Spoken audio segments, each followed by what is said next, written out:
Hello दोस्तों, स्वागत है आपका अपने YouTube चैनल बी ट्रैवलर पर। दोस्तों आज हम आपको ले चलेंगे पश्चिम बंगाल के एक ब्यूटीफुल से हिल स्टेशन दार्जिलिंग ट्रिप पर। इस वीडियो में हम आपको दार्जिलिंग ट्रिप से जुड़ी सभी तरह की इन्फॉर्मेशन देने की कोशिश करेंगे, जैसे कि आप दार्जिलिंग कैसे जाएं, दार्जिलिंग में सस्ते बजट में कहाँ ठहरे, दार्जिलिंग में खाने पीने की क्या व्यवस्था रहेगी, दार्जिलिंग में आप कहां पर घूमने के लिए जा सकते हैं और किस किस तरह से आप घूम सकते हैं, दार्जिलिंग घूमने आने का बेस्ट टाइम कौन सा रहेगा, एंड मोस्ट इंपोर्टेंट क्वेश्चन कि दार्जिलिंग ट्रिप को कंप्लीट करने में आपका कितना खर्चा आएगा। दोस्तों इस वीडियो में हम आपको एक एक करके ये सभी इन्फॉर्मेशन देने की कोशिश करेंगे, इसलिए वीडियो को बिना स्किप किए एंड तक देखिएगा। चलिए दोस्तों देर न करते हुए शुरू करते हैं।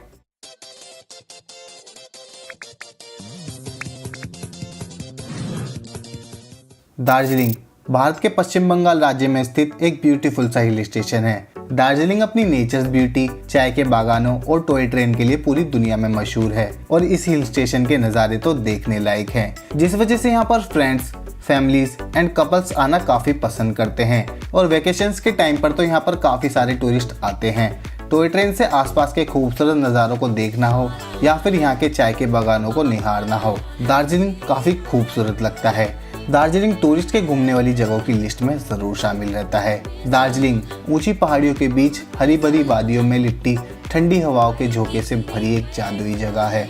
यहाँ का मौसम यहाँ की खूबसूरती को चार चांद लगाता है और कंचनजंगा की पहाड़ियों से होता हुआ ये ब्यूटीफुल सा सनराइज यहाँ आने वाले टूरिस्ट की पहली पसंद रहता है। यहाँ की खूबसूरत वादियाँ हर टूरिस्ट को यहाँ पर दोबारा आने पर मजबूर कर देती हैं। और अगर आप भी इस साल दार्जिलिंग घूमने जाने का प्लान बना रहे हैं तो सबसे पहले आपको ये जानना होगा कि आप दार्जिलिंग तक कैसे पहुँच सकते हैं।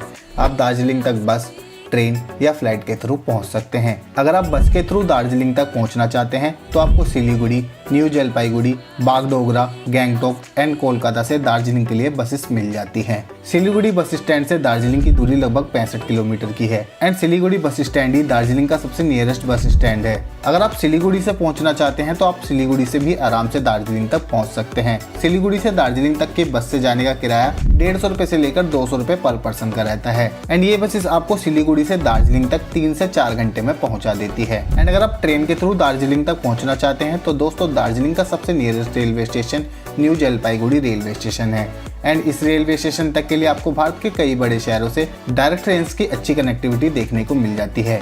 आप अपने शहर से न्यू जलपाईगुड़ी रेलवे स्टेशन तक पहुंच सकते हैं एंड अगर आपको न्यू जलपाईगुड़ी तक के लिए ट्रेन नहीं मिलती है तो आप अपने शहर से सिलीगुड़ी रेलवे स्टेशन तक भी आ सकते हैं। और दोस्तों न्यू जलपाईगुड़ी रेलवे स्टेशन पर उतरकर आप वहां से दार्जिलिंग तक के लिए टैक्सी बुक करके भी जा सकते हैं या फिर आप बसेस के थ्रू भी दार्जिलिंग तक पहुंच सकते हैं। न्यू जलपाईगुड़ी रेलवे स्टेशन से दार्जिलिंग की दूरी लगभग 70 किलोमीटर की है और न्यू जलपाईगुड़ी से दार्जिलिंग तक के लिए आपको टैक्सी की बुकिंग 3500 रुपए से लेकर 4000 रुपए तक में हो जाती है एंड अगर आप शेयरिंग टैक्सी के थ्रू जाना चाहते हैं तो उसकी टिकट 300 रुपए से लेकर 400 रुपए पर पर्सन की रहती है, जो कि आपके सीजन पर भी डिपेंड करती है। एंड बसेस के थ्रू पहुंचने के लिए आपको न्यू जलपाईगुड़ी रेलवे स्टेशन से 5 किलोमीटर दूर सिलीगुड़ी बस स्टैंड तक आना होगा, जहां से आपको दार्जिलिंग के लिए डायरेक्ट बस की सुविधा मिल जाती है। इनके प्राइस मैं आपको पहले भी बता चुका हूं। दोस्तों न्यू जलपाईगुड़ी रेलवे स्टेशन से दार्जिलिंग तक पहुंचने के लिए आपको एक और अच्छा ऑप्शन मिलता है, जो कि टॉय ट्रेन का रहता है।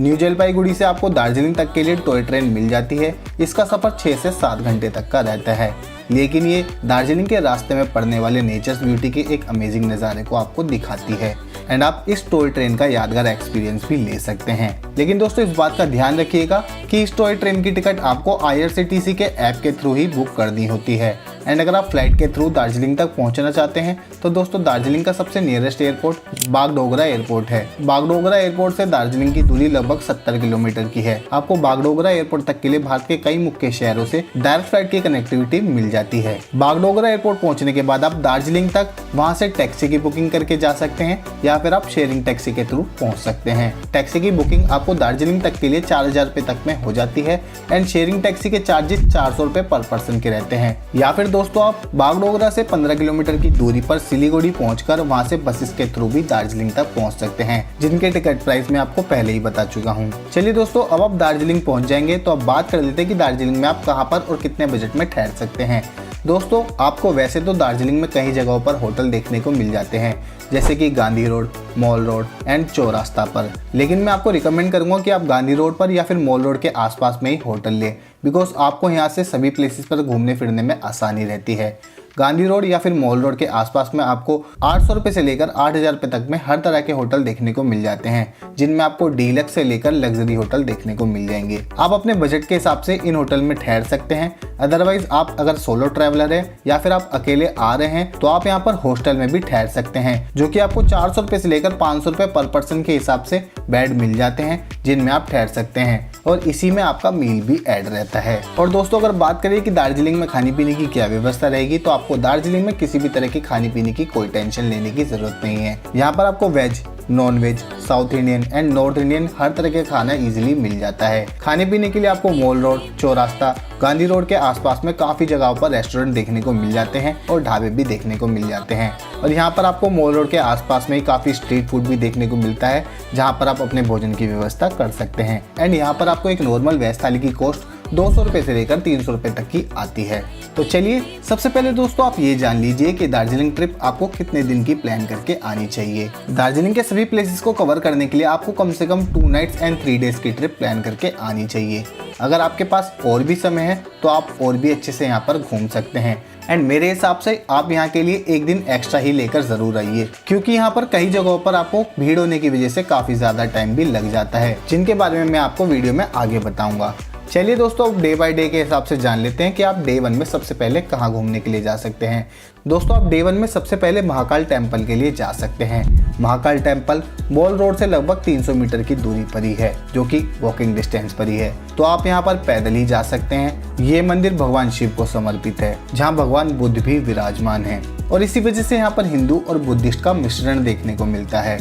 दार्जिलिंग की खूबसूरत वादियों के बीच स्थित इस मंदिर में आकर कुछ अलग ही शांति फील होती है। यहाँ आने के लिए आपको कुछ सीढ़ियाँ चढ़कर आना होता है। ये मंदिर सुबह 6 बजे से शाम 7 बजे तक भक्तों के लिए खुला रहता है। आप यहाँ पर अच्छे से दर्शन कर सकते हैं और कुछ समय अच्छे से बिता सकते हैं और उसके बाद आप घूम मोनेस्ट्री के लिए जा सकते हैं। ये काफ़ी फेमस मोनेस्ट्री है, जहाँ पर दार्जिलिंग घूमने आने वाले ज़्यादातर टूरिस्ट आते हैं। आप यहाँ पर अच्छे से टाइम स्पेंड कर सकते हैं और उसके बाद आप मोनेस्ट्री से लगभग 1 किलोमीटर की दूरी पर ही द रेल म्यूजियम देखने के लिए जा सकते हैं। ये रेल म्यूजियम दार्जिलिंग की रेल सर्विस हिस्ट्री को दर्शाता है। यहाँ पर आपको दार्जिलिंग की रेल सर्विस हिस्ट्री के बारे में जानने को मिलेगा। आप यहाँ पर कुछ टाइम स्पेंड कर सकते हैं एंड उसके बाद आप बतासिया लूप के लिए जा सकते हैं। बतासिया लूप इंडियन आर्मी के गोरखा सोल्जर्स को डेडिकेटेड है। यहाँ पर 50 रुपये पर पर्सन की एंट्री टिकट लगती है। बतासिया लूप दार्जिलिंग के सबसे फेमस टूरिस्ट प्लेसेस में से एक माना जाता है, जहां पर दार्जिलिंग आने वाले ज्यादातर टूरिस्ट आते हैं। बतासिया लूप अपनी खूबसूरती से हर टूरिस्ट को यहां पर आने के लिए अट्रैक्ट करता है। यहां से आपको नेचर्स ब्यूटी का एक अमेजिंग नज़ारा देखने को मिलेगा एंड कंचनजंगा की ब्यूटीफुल वैलीज के नज़ारे को भी आप देख सकते हैं।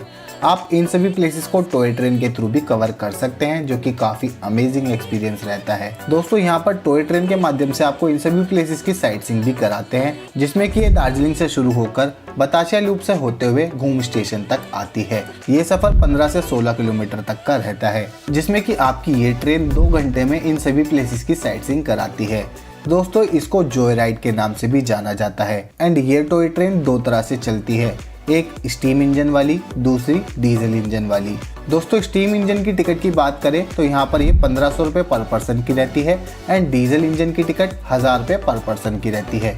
इसमें 5 साल से ऊपर के सभी लोगों की टिकट लगती है एंड 5 साल से कम उम्र के बच्चों के लिए इसमें टिकट नहीं लेनी होती है। दोस्तों आप इन सभी प्लेसेस को टॉय ट्रेन के थ्रू कवर कर सकते हैं या फिर आप टैक्सी के थ्रू भी कवर कर सकते हैं।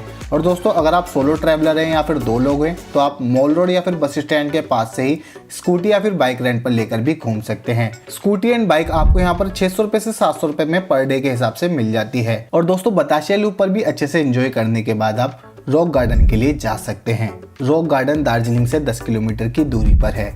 ये काफी खूबसूरत जगह है जिसे पहाड़ों को काट कर बनाया गया है। यहाँ पर आपको ब्यूटीफुल वाटरफॉल, हरी भरी पहाड़ियाँ एंड पाइन के पेड़ जैसी नेचर्स ब्यूटी का अमेजिंग नज़ारा देखने को मिलता है। यहाँ पर आप ट्रैकिंग भी कर सकते हैं। रॉक गार्डन की एंट्री टिकट 20 रुपये पर पर्सन की रहती है। अब आप यहाँ पर अच्छे से घूमने के बाद शाम को मॉल रोड पर घूमने के लिए जा सकते हैं, जहाँ पर शाम का नज़ारा काफ़ी ब्यूटीफुल रहता है, जहाँ पर आपको स्ट्रीट फूड की शॉप भी देखने को मिलती है। आप यहाँ पर शाम के समय काफ़ी अच्छा टाइम स्पेंड कर सकते हैं और यहीं पर आप डिनर भी कर सकते हैं एंड उसके बाद आप अपने होटल में रेस्ट करने के लिए जा सकते हैं। यहीं पर आपका डे 1 समाप्त हो जाएगा। और दोस्तों उसके बाद नेक्स्ट डे यानी कि डे 2 में आप अर्ली मॉर्निंग मतलब 4 बजे उठकर टाइगर हिल के लिए जा सकते हैं। टाइगर हिल दार्जिलिंग से 13 किलोमीटर की दूरी पर है, जो कि समुद्र तल से लगभग 2590 मीटर की ऊंचाई पर स्थित है। टाइगर हिल सनराइज पॉइंट के नाम से भी काफी फेमस है। यहाँ से आपको सनराइज का बेहतरीन व्यू देखने को मिलता है, जिसके लिए आपको सुबह यहाँ पर जल्दी पहुँचना होता है। और यहाँ पर सनराइज के अलावा यहाँ से कंचनजंगा की चोटी के अमेजिंग नज़ारे भी देखने को मिलते हैं। और इसी को देखने के लिए यहाँ पर दुनिया भर से टूरिस्ट आते हैं। यहाँ पर आप कुछ समय बिता सकते हैं और उसके बाद आप लामाहट्टा इको पार्क के लिए जा सकते हैं। दोस्तों, आप हनीमून कपल है या फिर अपनी फैमिली के साथ जाना चाहते हैं तो आपको लामाहट्टा इको पार्क के लिए ज़रूर जाना चाहिए। ये पार्क एक छोटे से खूबसूरत से गांव में स्थित है। ये दार्जिलिंग से लगभग 20 किलोमीटर की दूरी पर स्थित है, जहां पर आपको नेचर्स ब्यूटी का अलग ही नज़ारा देखने को मिलता है। इस इको पार्क की एंट्री टिकट 20 रुपये पर पर्सन की रहती है एंड ये पहाड़ी के किनारे पर स्थित है।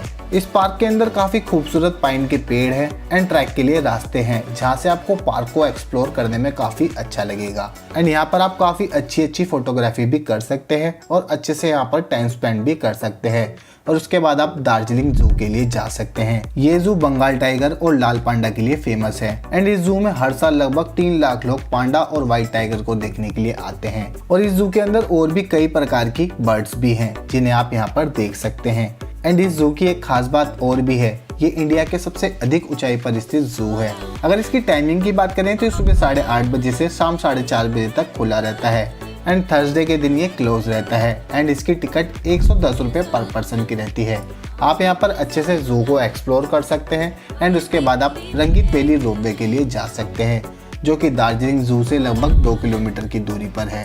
इस रोपवे की टिकट एडल्ट्स के लिए 260 रुपये पर पर्सन की रहती है एंड चिल्ड्रंस के लिए 130 रुपये पर पर्सन की रहती है, जो कि राउंड ट्रिप की होती है। दोस्तों, रोपवे का सफर 5 किलोमीटर अप डाउन का रहता है, जिसमें आपका 40 मिनट का सफर होता है। बीच में आपको रोपवे से एक जगह पर ड्रॉप किया जाता है, जहाँ पर आप थोड़ा एंजॉय कर सकते हैं और आपको रोपवे के थ्रू काफ़ी खूबसूरत नज़ारे देखने को मिलते हैं। इस रोपवे के थ्रू आपको आसपास की वैली, चाय के बागान एंड दार्जिलिंग की खूबसूरती देखने को मिलती है। दोस्तों, यकीन मानिएगा, आपको रोपवे से दार्जिलिंग के बिल्कुल अलग ही नज़ारे देखने को मिलते हैं, जिन्हें आप शायद कभी भुला ही नहीं पाओगे। ये रोपवे सुबह 10 बजे से शाम 4 बजे तक ही चलती है, जिसके लिए आपको टिकट लेने के बाद भी 2 से 3 घंटे लाइन में लगना पड़ सकता है। अगर आपको डे 2 में और भी प्लेसेस को कवर करते हुए टाइम हो गया है तो आप नेक्स्ट डे इस रोपवे को ले सकते हैं। इसी वजह से आपको एक दिन एक्स्ट्रा लेने के लिए मैंने आपको पहले भी बताया था। एंड उसके बाद आप वापस उस रात अपने होटल में रेस्ट करने के लिए जा सकते हैं। यहीं पर आपका डे 2 भी कंप्लीट हो जाएगा और उसके बाद नेक्स्ट डे यानी कि डे 3 में आप मिरिक के लिए जा सकते हैं, जो कि दार्जिलिंग से 40 किलोमीटर की दूरी पर है। मिरिक पहुंचने के बाद आपको ऊपर से नेपाल की वैली के भी नज़ारे देखने को मिलेंगे, जो कि काफी अमेजिंग होते हैं, बिकॉज ये नेपाल बॉर्डर के पास में ही है। एंड यहाँ से आपको जगह जगह पर इंडियन आर्मी भी देखने को मिलती है। आप यहाँ से आसपास के नज़ारों का लुत्फ उठा सकते हैं एंड उसके बाद आप पशुपति बॉर्डर के लिए जा सकते हैं। ये नेपाल बॉर्डर भी कहलाता है। दोस्तों, यहाँ पर आपको काफी सारी शॉप्स भी देखने को मिलती है, जहाँ पर आप शॉपिंग भी कर सकते हैं। एंड अगर आपके पास में और भी समय है तो आप नेपाल में भी थोड़ा बहुत घूम सकते हैं। एंड डे 3 में आप मिरिक और नेपाल बॉर्डर को अच्छे से एक्सप्लोर कर सकते हैं।